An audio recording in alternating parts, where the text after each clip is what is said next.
Biology, in essence, is the story of life on Earth. While individual organisms die without fail, species continue to live through millions of years unless threatened by natural or anthropogenic extinction. Reproduction becomes a vital process without which species cannot survive for long. Each individual leaves its progeny by asexual or sexual means. Sexual mode of reproduction enables creation of new variants, so that survival advantage is enhanced.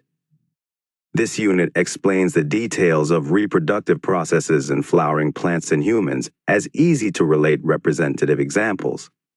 A related perspective on human reproductive health and how reproductive ill health can be avoided is also presented to complete our understanding of biology of reproduction. Panchanan Maheshwari, 1904 to 1966. Born in November 1904 in Jaipur, Rajasthan, Panchanan Maheshwari rose to become one of the most distinguished botanists not only of India but of the entire world. He moved to Allahabad for higher education, where he obtained his DSc during his college days. He was inspired by Dr. W. Dudgeon, an American missionary teacher, to develop interest in botany and especially morphology. His teacher once expressed that if his student progresses ahead of him, it will give him a great satisfaction. These words encouraged Panchanan to inquire what he could do for his teacher in return. He worked on embryological aspects and popularized the use of embryological characters in taxonomy. He established the Department of Botany, University of Delhi, as an important center of research in embryology and tissue culture. He also emphasized the need for initiation of work on artificial culture of immature embryos. These days, tissue culture has become a landmark in science. His work on test tube fertilization and intra-ovarian pollination won worldwide acclaim. He was honored with Fellowship of Royal Society of London, FRS, Indian National Science Academy, and several other institutions of excellence.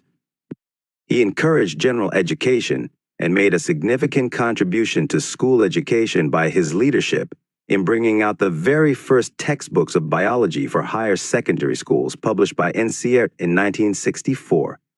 Chaptyon Rand, Sexual Reproduction in Flowering Plants. Are we not lucky that plants reproduce sexually?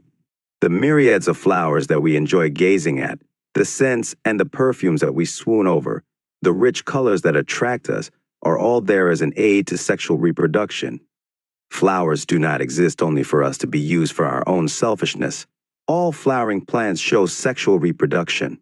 A look at the diversity of structures of the inflorescences, flowers, and floral parts shows an amazing range of adaptations to ensure formation of the end products of sexual reproduction, the fruits and seeds. In this chapter, let us understand the morphology, structure, and the processes of sexual reproduction in flowering plants. Angiosperms. Flower, a fascinating organ of. Angiosperms. Human beings have had an intimate relationship with flowers since time immemorial. Flowers are objects of aesthetic, ornamental, social, religious, and cultural value. They have always been used as symbols for conveying important human feelings such as love, affection, happiness, grief, mourning, etc. List at least 5 flowers of ornamental value that are commonly cultivated at homes and in gardens. Find out the names of 5 more flowers that are used in social and cultural celebrations in your family. Have you heard of floriculture? What does it refer to? To a biologist, flowers are morphological and embryological marvels and the sites of sexual reproduction. In earlier classes, you have read the various parts of a flower. Figure will help you recall the parts of a typical flower. Can you name the 2 parts in a flower in which the 2 most important units of sexual reproduction develop? Pre-fertilization, structures, and events. Much before the actual flower is seen on a plant, the decision that the plant is going to flower has taken place. Several hormonal and structural changes are initiated which lead to the differentiation and further development of the floral primordium. Inflorescences are formed, which bear the floral buds and then the flowers.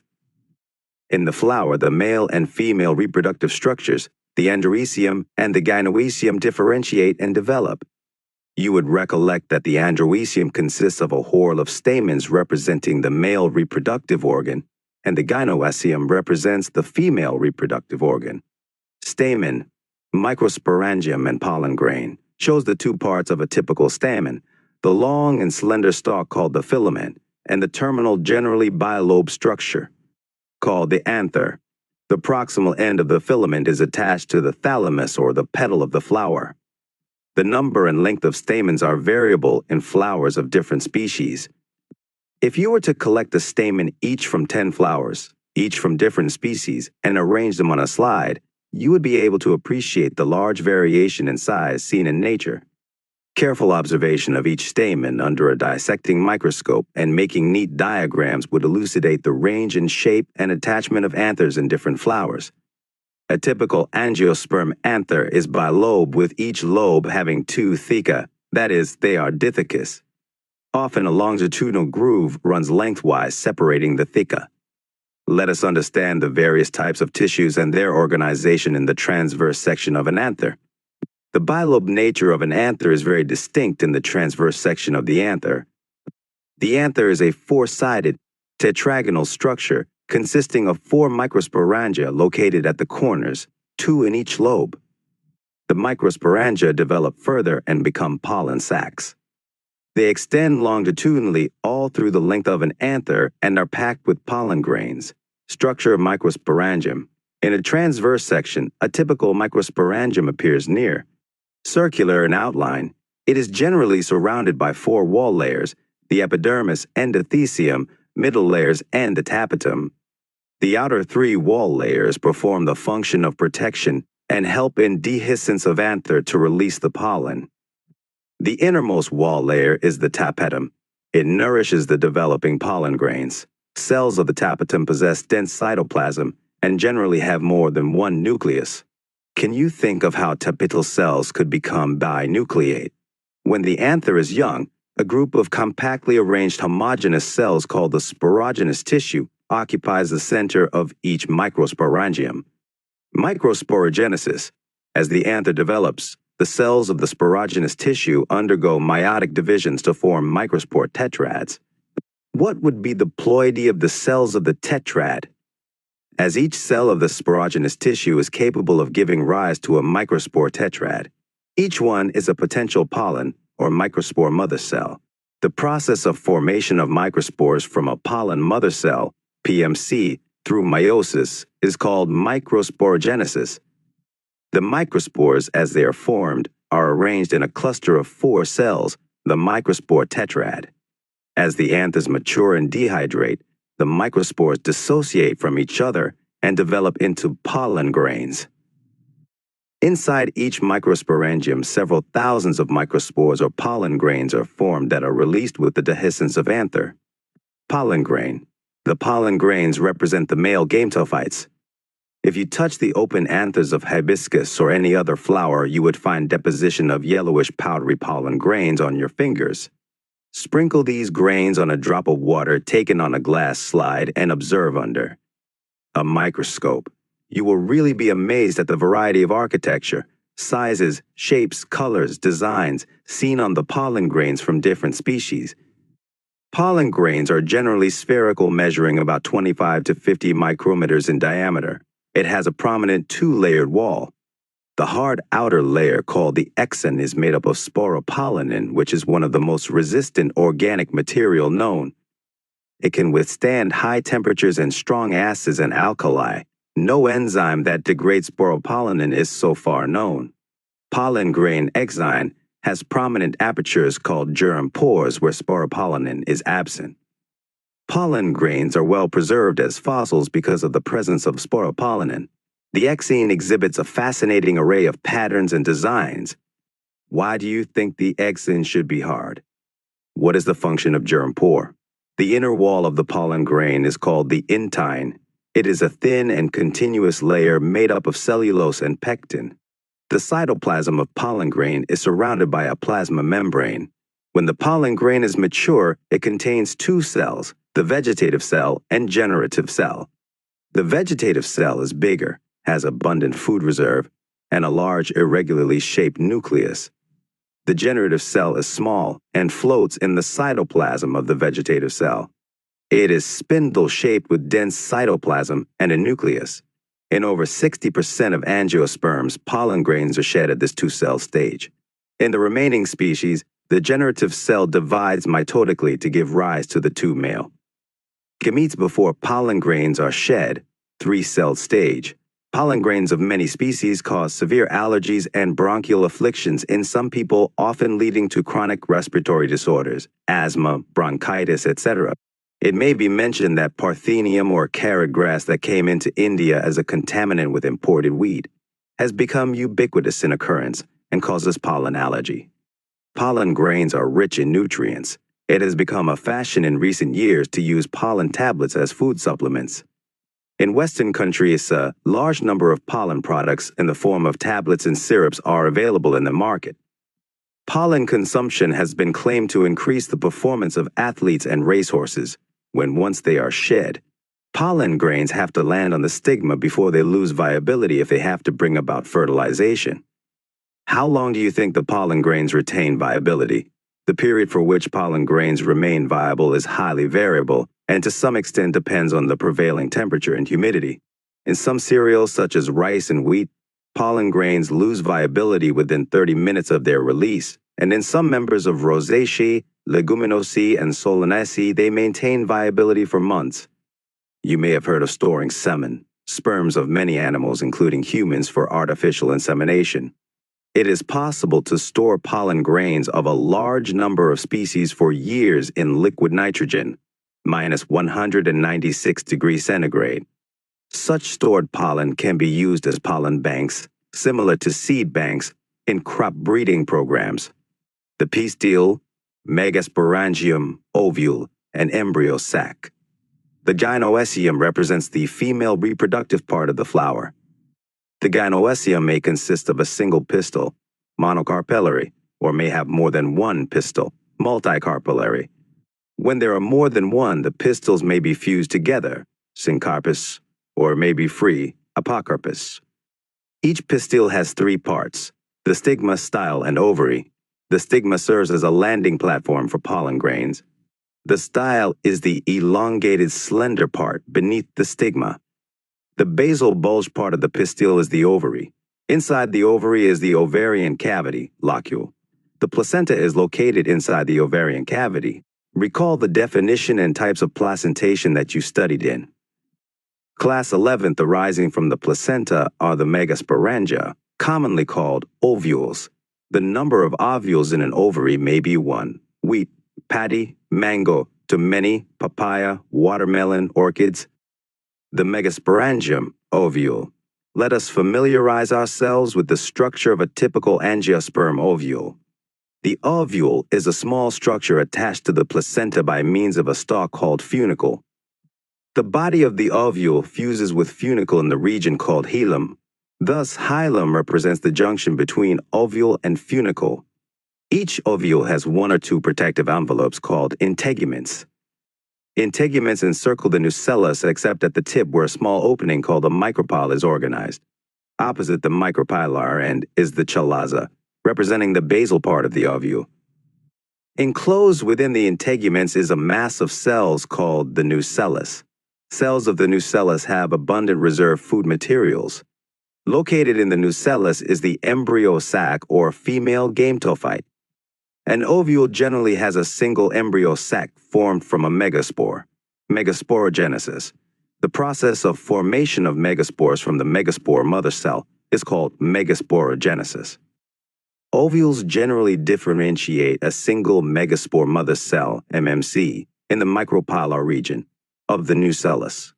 It is a large cell containing dense cytoplasm and a prominent nucleus. The MMC undergoes meiotic division. What is the importance of the MMC undergoing meiosis? Meiosis results in the production of 4 megaspores. Female gametophyte. In a majority of flowering plants, one of the megaspores is functional while the other 3 degenerate. Only the functional megaspore develops into the female gametophyte embryo sac. This method of embryo sac formation from a single megaspore is termed monosporic development. What will be the ploidy of the cells of the nucellus, MMC, the functional megaspore, and female gametophyte? Let us study about the formation of the embryo sac in detail. The nucleus of the functional megaspore divides mitotically to form two nuclei which move to the opposite poles, forming the two-nucleate embryo sac. Two more sequential mitotic nuclear divisions result in the formation of the four-nucleate and later the eight-nucleate stages of the embryo sac. It is of interest to note that these mitotic divisions are strictly free nuclear. That is, nuclear divisions are not followed immediately by cell wall formation. After the eight-nucleate stage, cell walls are laid down, leading to the organization of the typical female gametophyte or embryo sac. Observe the distribution of cells inside the embryo sac. 6 of the 8 nuclei are surrounded by cell walls and organized into cells. The remaining 2 nuclei, called polar nuclei, are situated below the egg apparatus in the large central cell. There is a characteristic distribution of the cells within the embryo sac. 3 cells are grouped together at the micropylar end and constitute the egg apparatus.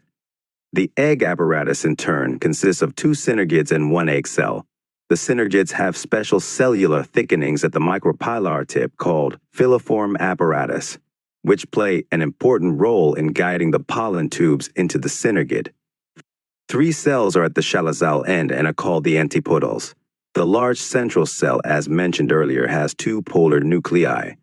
Thus, a typical angiosperm embryo sac at maturity, though 8-nucleate is 7-celled. Pollination. In the preceding sections, you have learnt that the male and female gametes in flowering plants are produced in the pollen grain and embryo sac, respectively. As both types of gametes are non-motile, they have to be brought together for fertilization to occur. How is this achieved? Pollination is the mechanism to achieve this objective. Transfer of pollen grains, shed from the anther, to the stigma of a pistil is termed pollination. Flowering plants have evolved an amazing array of adaptations to achieve pollination. They make use of external agents to achieve pollination. Can you list the possible external agents? Kinds of pollination. Depending on the source of pollen, pollination can be divided into 3 types.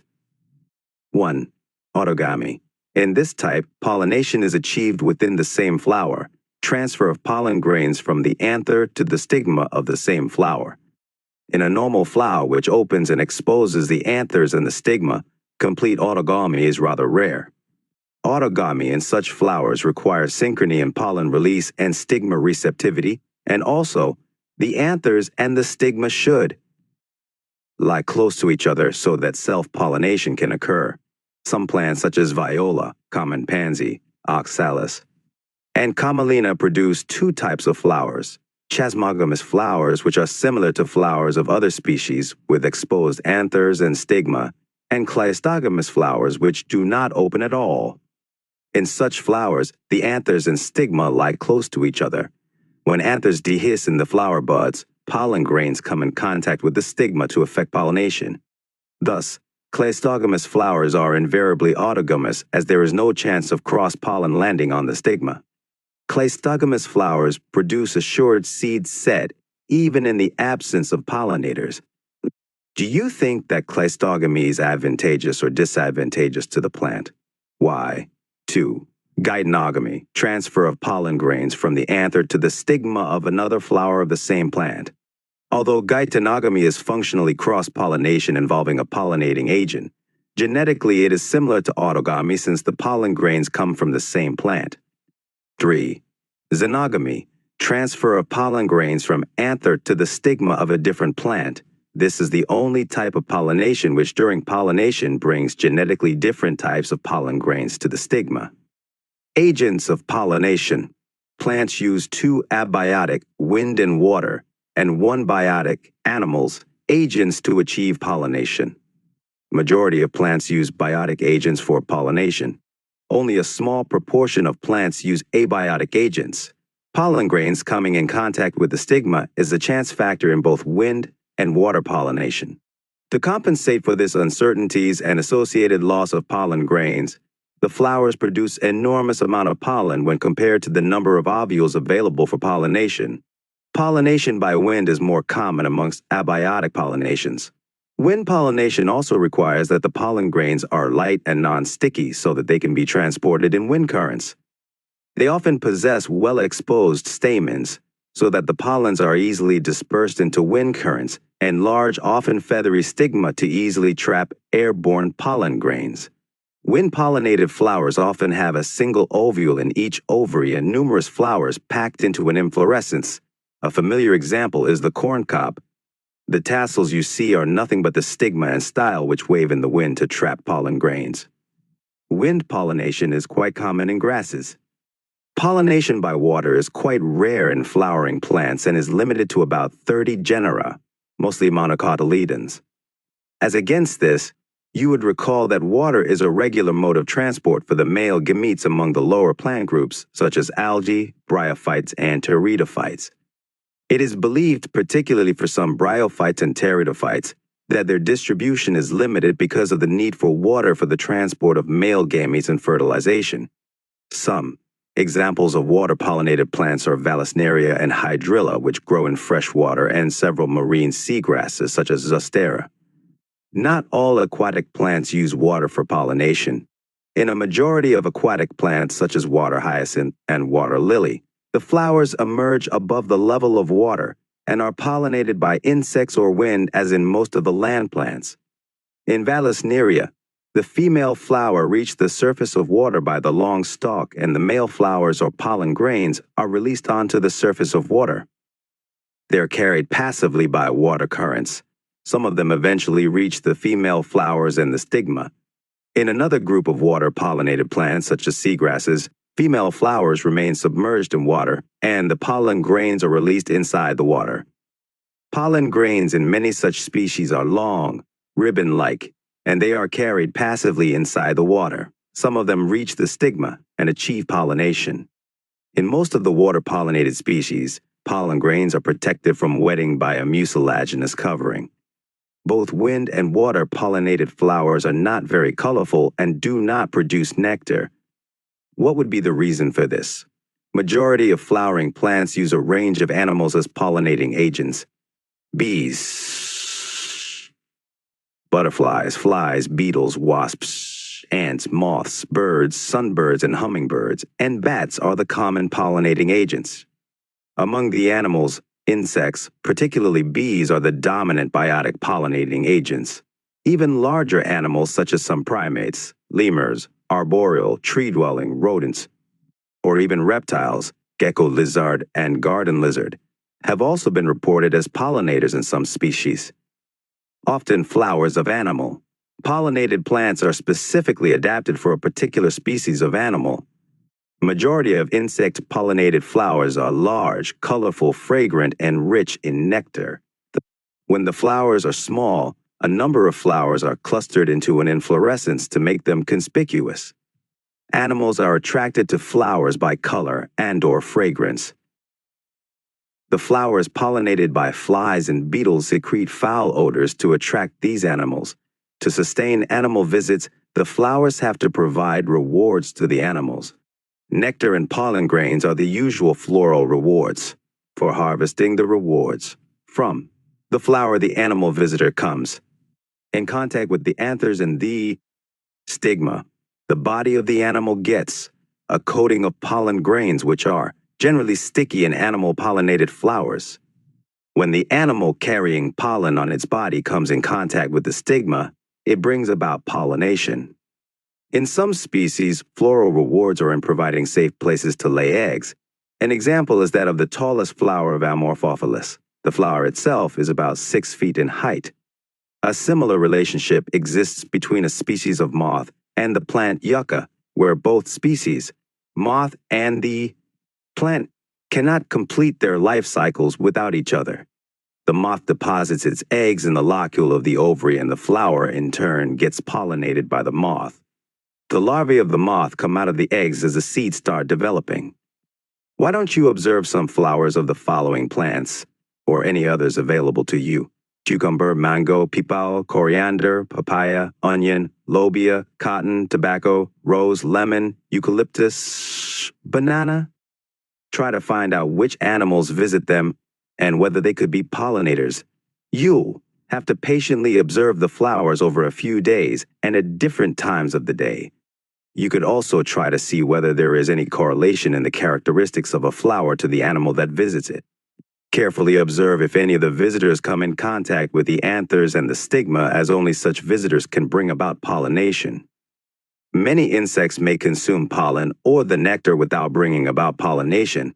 Such floral visitors are referred to as pollen nectar robbers. You may or may not be able to identify the pollinators, but you will surely enjoy your efforts. Outbreeding devices. Majority of flowering plants produce hermaphrodite flowers, and pollen grains are likely to come in contact with the stigma of the same flower. Continued self-pollination result in inbreeding depression. Flowering plants have developed many devices to discourage self-pollination and to encourage cross-pollination. In some species, pollen release and stigma receptivity are not synchronized. Either the pollen is released before the stigma becomes receptive, or stigma becomes receptive much before the release of pollen. In some other species, the anther and stigma are placed at different positions so that the pollen cannot come in contact with the stigma of the same flower. Both these devices prevent autogamy. The third device to prevent inbreeding is self-incompatibility. This is a genetic mechanism and prevents self-pollen from the same flower or other flowers of the same plant from fertilizing the ovules by inhibiting pollen germination or pollen tube growth in the pistil. Another device to prevent self-pollination is the production of unisexual flowers. If both male and female flowers are present on the same plant, such as castor and maize, monoecious, it prevents autogamy but not geitonogamy. In several species, such as papaya, male and female flowers are present on different plants. That is, each plant is either male or female, dioacy. This condition prevents both autogamy and geitonogamy. Pollen-pistil interaction. Pollination does not guarantee the transfer of the right type of pollen, compatible pollen of the same species as the stigma. Often, pollen of the wrong type, either from other species or from the same plant, if it is self-incompatible, also land on the stigma. The pistil has the ability to recognize the pollen, whether it is of the right type, compatible, or of the wrong type, incompatible. If it is of the right type, the pistil accepts the pollen and promotes post-pollination events that leads to fertilization. If the pollen is of the wrong type, the pistil rejects the pollen by preventing pollen germination on the stigma or the pollen tube growth in the style. The ability of the pistil to recognize the pollen followed by its acceptance or rejection is the result of a continuous dialogue between pollen grain and the pistil. This dialogue is mediated by chemical components of the pollen interacting with those of the pistil. It is only in recent years that botanists have been able to identify some of the pollen and pistil components and the interactions leading to the recognition, followed by acceptance or rejection. As mentioned earlier, following compatible pollination, the pollen grain germinates on the stigma to produce a pollen tube through one of the germ pores. The contents of the pollen grain move into the pollen tube. Pollen tube grows through the tissues of the stigma and style and reaches the ovary. You would recall that in some plants, pollen grains are shed at two-celled condition, a vegetative cell and a generative cell. In such plants, the generative cell divides and forms the two male gametes during the growth of pollen tube in the stigma. In plants which shed pollen in the three-celled condition, pollen tubes carry the two male gametes from the beginning. Pollen tube, after reaching the ovary, enters the ovule through the micropyle and then enters one of the synergids through the filiform apparatus. Many recent studies have shown that filiform apparatus present at the micropylar part of the synergids guides the entry of pollen tube.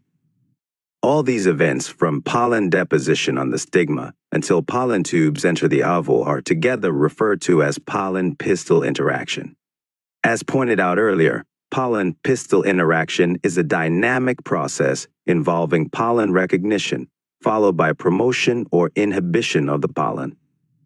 The knowledge gained in this area would help the plant breeder in manipulating pollen-pistil interaction, even in incompatible pollinations, to get desired hybrids. You can easily study pollen germination by dusting some pollen from flowers such as pea, chickpea, crotalaria, balsam, and vinca on a glass slide containing a drop of sugar solution, about 10%. After about 15 to 30 minutes, observe the slide under the low-power lens of the microscope. You are likely to see pollen tubes coming out of the pollen grains. A breeder is interested in crossing different species and often genera to combine desirable characters to produce commercially superior varieties. Artificial hybridization is one of the major approaches of crop improvement program. In such crossing experiments, it is important to make sure that only the desired pollen grains are used for pollination, and the stigma is protected from contamination from unwanted pollen. This is achieved by emasculation and bagging techniques. If the female parent bears bisexual flowers, removal of anthers from the flower bud before the anther dehisces using a pair of forceps is necessary. This step is referred to as emasculation. Emasculated flowers have to be covered with a bag of suitable size, generally made up of butter paper, to prevent contamination of its stigma with unwanted pollen. This process is called bagging. When the stigma of bagged flower attains receptivity, mature pollen grains collected from anthers of the male parent are dusted on the stigma, and the flowers are rebagged, and the fruits allowed to develop. If the female parent produces unisexual flowers, there is no need for emasculation. The female flower buds are bagged before the flowers open. When the stigma becomes receptive, pollination is carried out using the desired pollen and the flower rebagged. Double fertilization. After entering one of the synergids, the pollen tube releases the two male gametes into the cytoplasm of the synergid. One of the male gametes moves towards the egg cell and fuses with its nucleus, thus completing the syngamy. This results in the formation of a diploid cell, the zygote. The other male gamete moves towards the two polar nuclei located in the central cell and fuses with them to produce a triploid primary endosperm nucleus, PEN. As this involves the fusion of three haploid nuclei, it is termed triple fusion. Since two types of fusion, syngamy and triple fusion, take place in an embryo sac, the phenomenon is termed double fertilization, an event unique to flowering plants. The central cell after triple fusion becomes the primary endosperm cell, PEC, and develops into the endosperm while the zygote develops into an embryo. Post-fertilization, structures and events. Following double fertilization, events of endosperm and embryo development, maturation of ovule into seed and ovary into fruit, are collectively termed post-fertilization events. Endosperm. Endosperm development precedes embryo development. Why? The primary endosperm cell divides repeatedly and forms a triploid. Endosperm tissue. The cells of this tissue are filled with reserved food materials and are used for the nutrition of the developing embryo. In the most common type of endosperm development, the pen undergoes successive nuclear divisions to give rise to free nuclei. This stage of endosperm development is called free nuclear endosperm. Subsequently, cell wall formation occurs and the endosperm becomes cellular. The number of free nuclei formed before cellularization varies greatly. The coconut water from tender coconut that you are familiar with is nothing but free nuclear endosperm, made up of thousands of nuclei, and the surrounding white kernel is the cellular endosperm. Endosperm may either be completely consumed by the developing embryo, for example, pea, groundnut, beans, before seed maturation, or it may persist in the mature seed, for example, castor and coconut, and be used up during seed germination. Split open some seeds of castor, peas, beans, groundnut, fruit of coconut, and look for the endosperm in each case. Find out whether the endosperm is persistent in cereals, wheat, rice, and maize. Embryo develops at the micropylar end of the embryo sac where the zygote is situated. Most zygotes divide only after a certain amount of endosperm is formed. This is an adaptation to provide assured nutrition to the developing embryo. Though the seeds differ greatly, the early stages of embryo development, embryogeny, are similar in both monocotyledons and dicotyledons. Figure point depicts the stages of embryogeny. In a dicotyledonous embryo, the zygote gives rise to the proembryo and subsequently to the globular, heart-shaped, and mature embryo. A typical dicotyledonous embryo consists of an embryonal axis and two cotyledons. The portion of embryonal axis above the level of cotyledons is the epicotyl, which terminates with the plumule or stem tip. The cylindrical portion below the level of cotyledons is hypocotyl, that terminates at its lower end in the radicle or root tip. The root tip is covered with a root cap. Embryos of monocotyledons possess only one cotyledon. In the grass family, the cotyledon is called scutellum, that is situated towards one side lateral of the embryonal axis. At its lower end, the embryonal axis has the radicle and root cap enclosed in an undifferentiated sheath called coryza. The portion of the embryonal axis above the level of attachment of scutellum is the epicotyl. Epicotyl has a shoot apex and a few leaf primordia enclosed in a hollow foliar structure, the coleoptile. Soak a few seeds in water, say of wheat, maize, peas, chickpeas, groundnut, overnight. Then split the seeds and observe the various parts of the embryo and the seed. Presented by AZAD Academy. Seed. In angiosperms, the seed is the final product of sexual reproduction. It is often described as a fertilized ovule. Seeds are formed inside fruits. A seed typically consists of seed coat, cotyledon, and an embryo axis. The cotyledons of the embryo are simple structures, generally thick and swollen due to storage of food reserves, as in legumes. Mature seeds may be non-albuminous or exalbuminous. Non-albuminous seeds have no residual endosperm as it is completely consumed during embryo development. For example, pea, groundnut. Albuminous seeds retain a part of endosperm as it is not completely used up during embryo development. For example, wheat, maize, barley, castor. Occasionally, in some seeds such as black pepper and beet, remnants of nucellus are also persistent.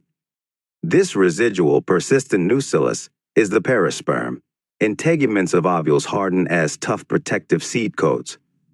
The micropyle remains as a small pore in the seed coat. This facilitates entry of oxygen and water into the seed during germination. As the seed matures, its water content is reduced and seeds become relatively dry, 10 to 15% moisture by mass. The general metabolic activity of the embryo slows down. The embryo may enter a state of inactivity called dormancy, or if favorable conditions are available, adequate moisture, oxygen, and suitable temperature, they germinate. As ovules mature into seeds, the ovary develops into a fruit. That is, the transformation of ovules into seeds and ovary into fruit proceeds simultaneously. The wall of the ovary develops into the wall of fruit called pericarp. The fruits may be fleshy as in guava, orange, mango, etc., or may be dry as in groundnut and mustard, etc. Many fruits have evolved mechanisms for dispersal of seeds. Recall the classification of fruits and their dispersal mechanisms that you have studied in an earlier class. Is there any relationship between number of ovules in an ovary and the number of seeds present in a fruit? In most plants, by the time the fruit develops from the ovary, other floral parts degenerate and fall off.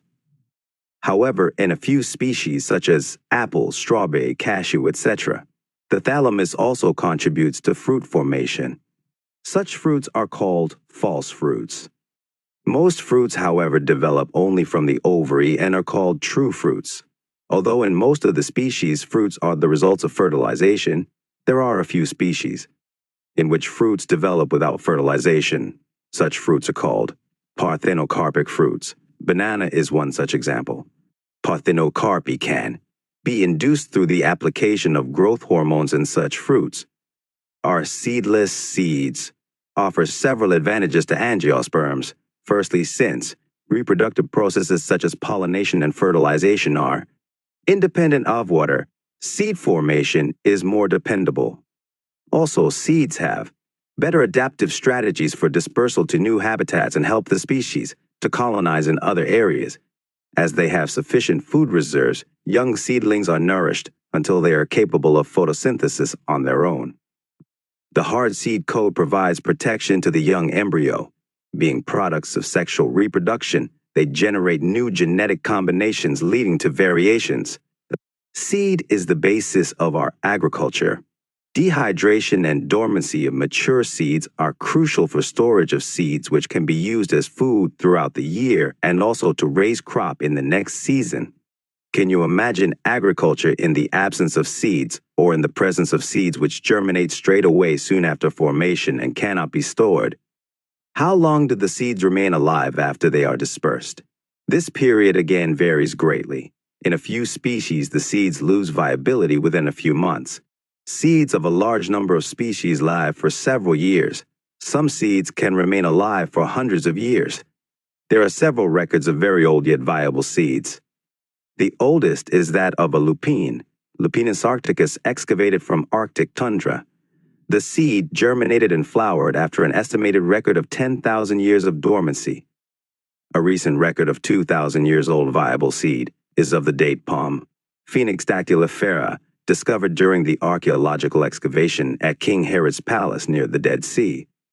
After completing a brief account of sexual reproduction off flowering plants, it would be worth attempting to comprehend the enormous reproductive capacity of some flowering plants by asking the following questions. How many eggs are present in an embryo sac? How many embryo sacs are present in an ovule? How many ovules are present in an ovary? How many ovaries are present in a typical flower? How many flowers are present on a tree? And so on. Can you think of some plants in which fruits contain very large number of seeds? Orchid fruits are one such category, and each fruit contains thousands of tiny seeds. Similar is the case in fruits of some parasitic species such as Orobanche and Striga. Have you seen a tiny seed of ficus? How large is the tree of ficus developed from that tiny seed?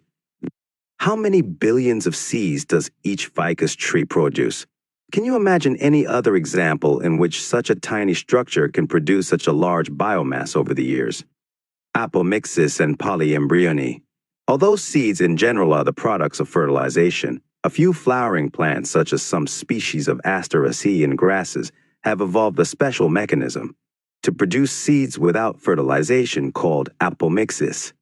What is fruit production without fertilization called? Thus, apomixis is a form of asexual reproduction that mimics sexual reproduction. There are several ways of development of apomictic seeds. In some species, the diploid egg cell is formed without reduction division and develops into the embryo without fertilization. More often, as in many citrus and mango. Varieties, some of the nucellar cells surrounding the embryo sac start dividing, protrude into the embryo sac, and develop into the embryos. In such species, each ovule contains many embryos. Occurrence of more than one embryo in a seed is referred to as polyembryony. Take out some seeds of orange and squeeze them. Observe the many embryos of different sizes and shapes from each seed. Count the number of embryos in each seed. What would be the genetic nature of apomictic embryos? Can they be called clones? Hybrid varieties of several of our food and vegetable crops are being extensively cultivated. Cultivation of hybrids has tremendously increased productivity. One of the problems of hybrids is that hybrid seeds have to be produced every year.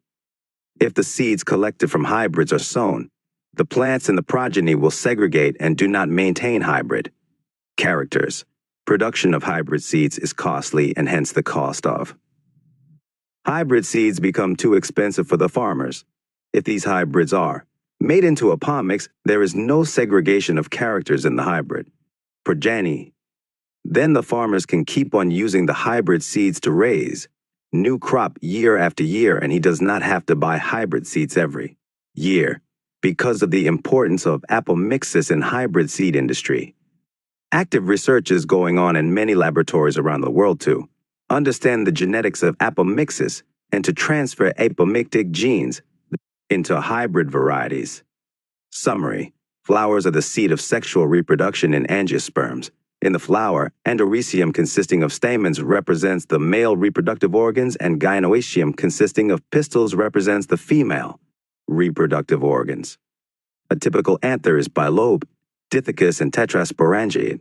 Pollen grains develop inside the microsporangia. 4 wall layers, the epidermis, endothecium middle layers, and the tapetum surround the microsporangium. Cells of the sporogenous tissue, lying in the center of the microsporangium, undergo meiosis, microsporogenesis, to form tetrads of microspores. Individual microspores mature into pollen grains. Pollen grains represents the male gametophytic generation. The pollen grains have a two-layered wall, the outer XII and inner intine.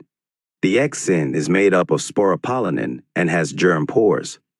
Pollen grains may have two cells, a vegetative cell and generative cell, or three cells, a vegetative cell and two male gametes at the time of shedding. The pistil has three parts: the stigma, style, and the ovary. Ovules are present in the ovary. The ovules have a stalk called funicle, protective integument, and an opening called micropyle. The central tissue is the nucellus in which the archosporium differentiates. A cell of the archosporium, the megaspore mother cell, divides meiotically, and one of the megaspores forms the embryo sac, the female gametophyte. The mature embryo sac is 7-celled and 8-nucleate. At the micropylar end is the egg apparatus consisting of 2 synergids and an egg cell. At the chalazal end are 3 antipodals. At the center is a large central cell with 2 polar nuclei. Pollination is the mechanism to transfer pollen grains from the anther to the stigma. Pollinating agents are either abiotic, wind and water, or biotic, animals. Pollen-pistil interaction involves all events from the landing of pollen grains on the stigma until the pollen tube enters the embryo sac, when the pollen is compatible, or pollen inhibition, when the pollen is incompatible. Following compatible pollination, pollen grain germinates on the stigma, and the resulting pollen tube grow through the style, enter the ovules, and finally discharges 2 male gametes in one of the synergids. Angiosperms exhibit double fertilization because 2 fusion events occur in each embryo sac, namely syngamy and triple fusion. The products of these fusions are the diploid zygote and the triploid primary endosperm nucleus in the primary endosperm cell.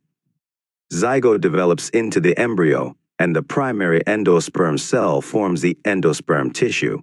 Formation of endosperm always precedes development of the embryo. The developing embryo passes through different stages such as the proembryo, globular, and heart-shaped stages before maturation. Mature dicotyledonous embryo has 2 cotyledons and an embryonal axis with epicole and hypocotyle.